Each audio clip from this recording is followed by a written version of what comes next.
Hey everybody, it's Nate here with Goalie. If you don't already know us, our mission is to build tech tools for families with neurodiverse children. A lot of our families depend on Medicaid waivers to get the help and services that they need. This video is part of a series where we research these programs state by state and explain them to you jargon-free. Our goal is to help families like yours navigate this difficult process and get the help and coverage that you need. Hello, everybody. It is Nate here with Goalie. Welcome to our state-by-state Medicaid waiver series where we talk about the Medicaid process in all 50 states. Today, we are talking about the state of Maryland, who, believe it or not, state sport is jousting. I just got my butt kicked mainly because I'm using a broom handle and forgot my horse at home. But that is neither here nor there. Let's talk about some Medicaid waivers. All right. So first of all, where am I right now? So I'm currently on Goalie's forum page. To get here, you're going to type in forum.goalie.co. On this forum, we talk about all different kinds of things. It's a place to introduce yourself. There's some Goalie tips, some tech support, and the section we're focusing on today, the government waiver section, and specifically the state of Maryland. Wow, Maryland really does have such a distinct flag. I'm sure you guys get that a lot, but it is unlike any other state flag. All right, so Maryland actually has a ton of different waivers that you can potentially focus on and apply for. If you want a full overview and list of those waivers, just click on this hyperlink right here. We're going to try to focus on the two waivers that we think are best and most applicable to children with autism and children with ADHD. So the first waiver we're focusing on is the waiver for children with autism spectrum disorder. Who can apply for this waiver?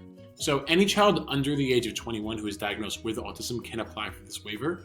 Maryland requires that individuals meet and need at least an intermediate level of care. There is a technical definition of what intermediate level of care is, but what it essentially chalks up to is a child or individual needs some help and support and some supervision to get through their everyday routine.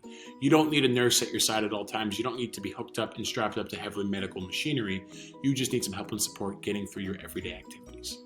Maryland also requires that children have and be on the Individual Family Plan Service, or also IFSP, or an Individual's Education Plan, IEP, and receiving at least 15 hours of special attention services per week.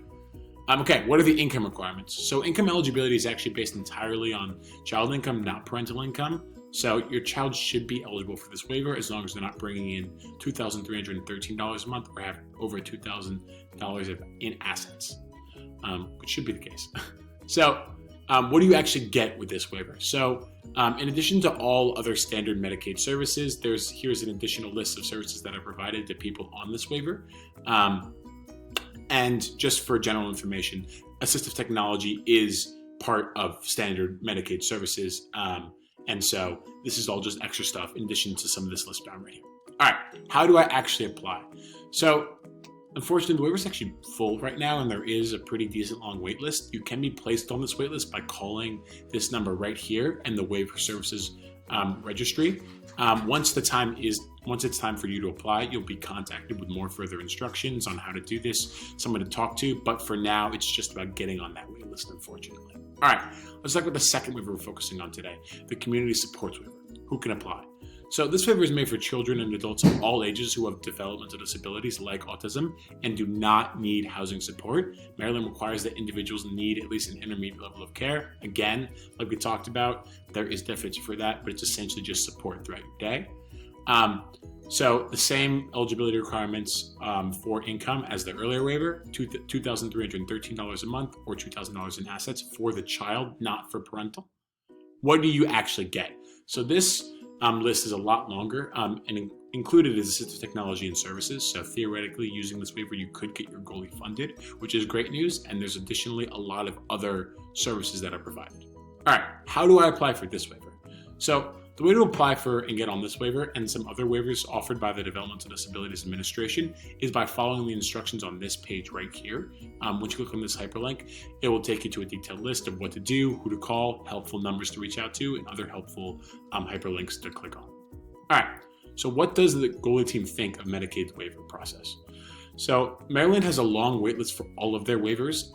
They kind of fulfill critical needs first, so you could end up waiting years for services if you aren't diagnosed and considered a critical need application.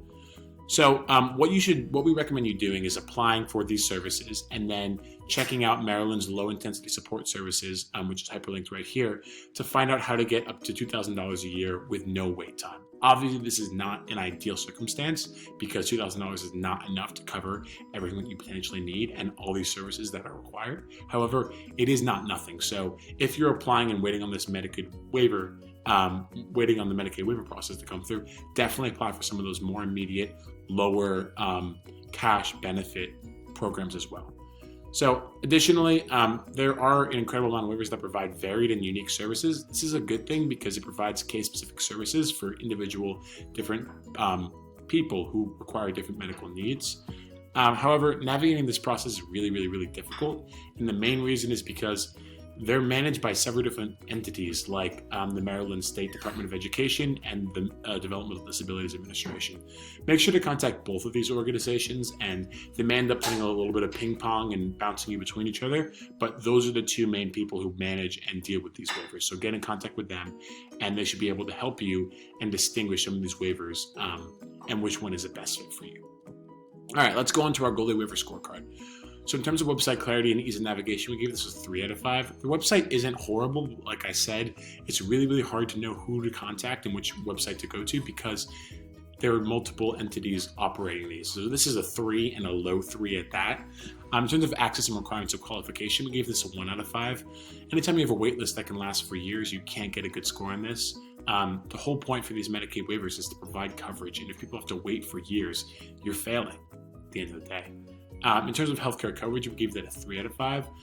There's a good amount of services provided. It's a little bit hard to know with so many different waivers providing such different services, but we give that a 3 out of 5. It's average coverage, still pretty good. Nothing terrible about that. Okay, so we do hope you found this video helpful, but know that there are a lot of helpful resources outside of this video that you should definitely check out and look at. So we attached some of those down here, and these are all 4 different helpful web pages to check out to help you navigate this process and also provide some advocacy on your end.